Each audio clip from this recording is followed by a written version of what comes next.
On this episode, the El Camino arrives back at the shop. We made it to the chassis, and we're going to show you how to hang the doors and prepare the metal so you can lay body filler like a pro at home. Let's get after it.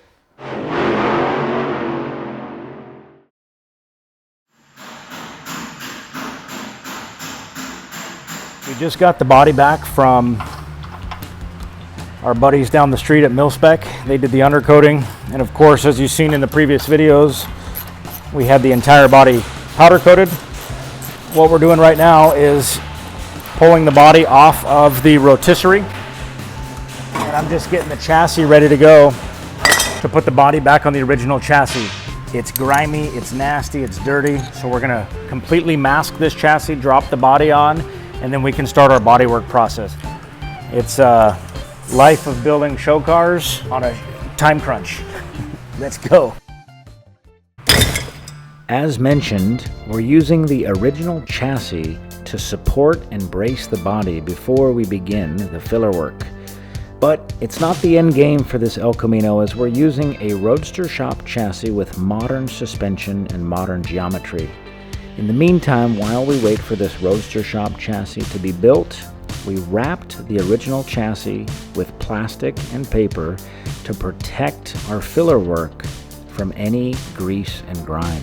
As we set the original body back to the original chassis, we are ready now to begin our filler work.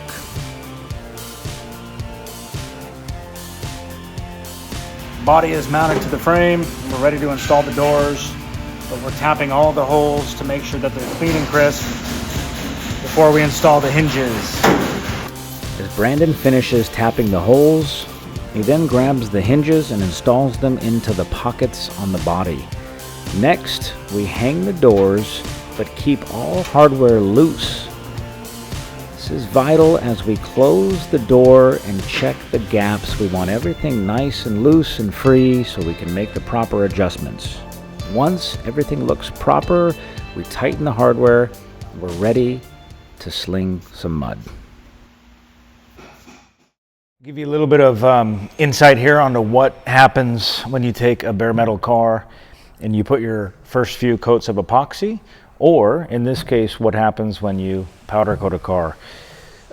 Always, when a car is in bare metal, you can find most of the dents with different processes using die-cam, a file, and you work those dents out hammer and dolly. It's rare that they're ever perfect, as straight as we can get a car with a block and block sanding before paint. So when our first barrier coat of epoxy goes on, you're always going to see the imperfections. You'll see the highs and the lows, and that's exactly the case with this El Camino. We can now see little tiny dents, and some of these may even have happened when we shipped it out to the powder coater. People are pushing on it, and there's little dings and dents here and there. So the nice part about it is, even though this has been powder coated, or even if the car is shot in an epoxy sealer, we can still grab the hammer and dolly and we can work a couple of these areas out before we lay on our filler and our mud. So that's exactly what we're going to do right now. I'm going to take the hammer dolly, I'm going to take my 6-inch DA, and I'm going to sand in a 45-degree direction on the quarter panel, find my additional highs and lows, tap the highs down, knock the lows out, and get this thing ready for our quality of a skim coat. We want to skim coat the entire quarter panel, but we want the minimal amount of body filler as possible. Industry standard, under a 1/4 inch. We prefer under 1/8 of an inch of a skim coat body filler. I'm going to venture to say that most modern day body shops do not use a hammer and dolly often. This is a dying art and a tradition that we admire to keep at our shop. We use these tools every day, and they are vital to make the metal perfect before we are able to lay body filler. Again, our objective here is to lay the thinnest amount of filler possible, and this is the way to do it. 1/4 of an inch is our absolute maximum filler we'd ever want. Here at my shop, we really strive to go with an 1/8 of filler or less. This is a 1/4 of an inch, which is a lot. Body body filler gets a really bad rap because in the past, in the 80s, people would think that you could run it at ½ inch. I've even seen it an inch thick, but a ½ inch is so much filler. Quarter inch is still a lot, so we strive for an 1/8. As you see here, without doing anything else, see the light coming through? We're looking at like a 32nd of filler that it would take to make this panel perfectly straight. That's what we're going for on the whole car. It's just a thin, even coat of body filler before the primer. So I've found that after powder coating a complete vehicle, you gotta stuff all of these little areas, these little imperfection areas. And most of these are under the trim. So they were small little rusted, thinner areas of metal. Now they've been powder coated, but we want sandblasted and powder coated, but we want to scuff them. So our fiberglass body filler adheres. So grabbing a wire wheel on a drill, I found it really helps to stuff the powder coat, and it's super efficient. It gives us a nice grit for the Duraglass.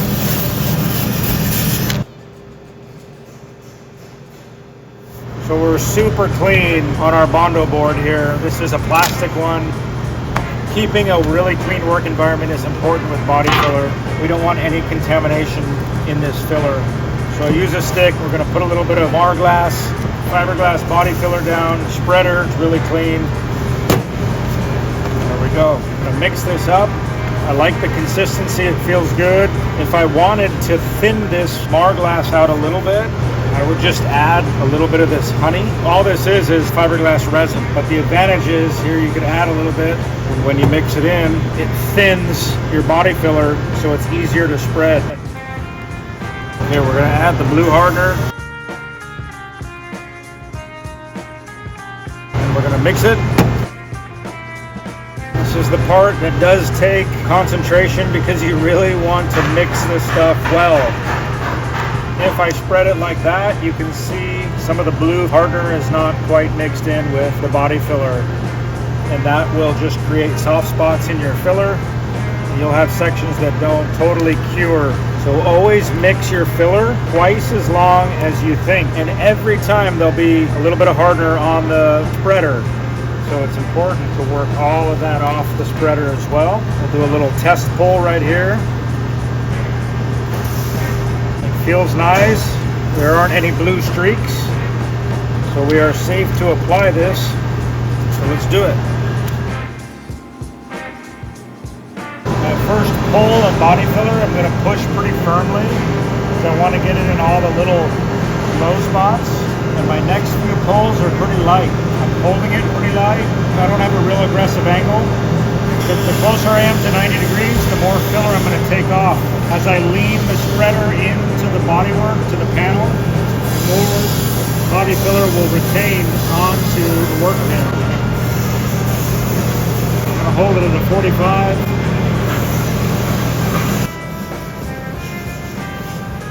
I'm going to get nice, even coverage. I'm going to get it to adhere to the panel.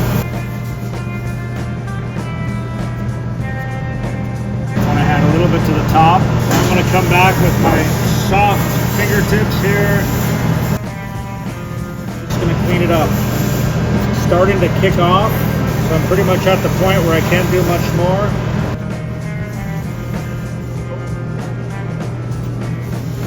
That's it. So now while this is curing, I have a very short window to clean this. A little bit of acetone or a little bit of paint thinner makes easy cleanup for the spreader and the Bondo board. Once I'm finished here, I'm going to check the body filler on the car to see if it has cured up. Just a swipe of a finger and I can tell that it's firm, so I grab my DA, I just nib it down. Then I grab my 12-inch block and some 40 grit and I start the blocking process. Nice block.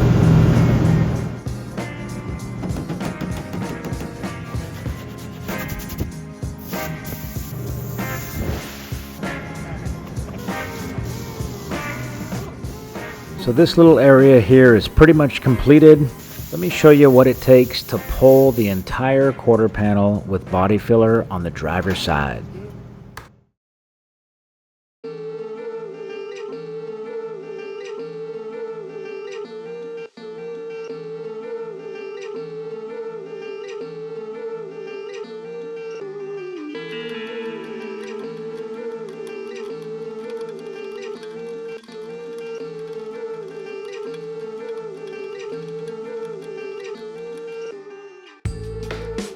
This quarter panel pull is done in 2 sections, first in front of the wheel well and then the remaining section done behind the wheel well.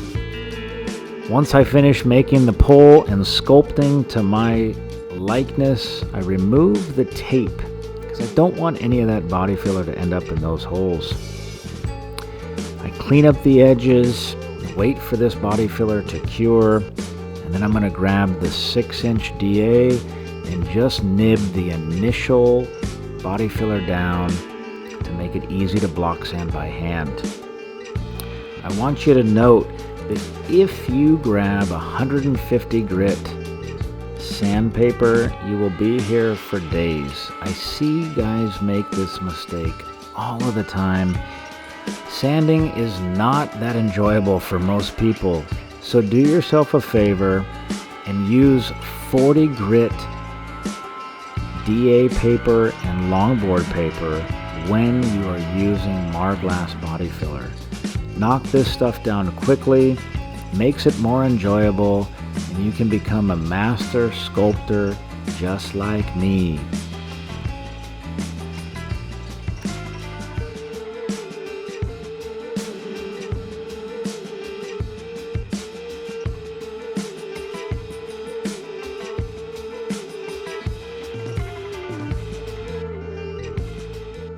As you can see, the El Camino is really starting to take shape.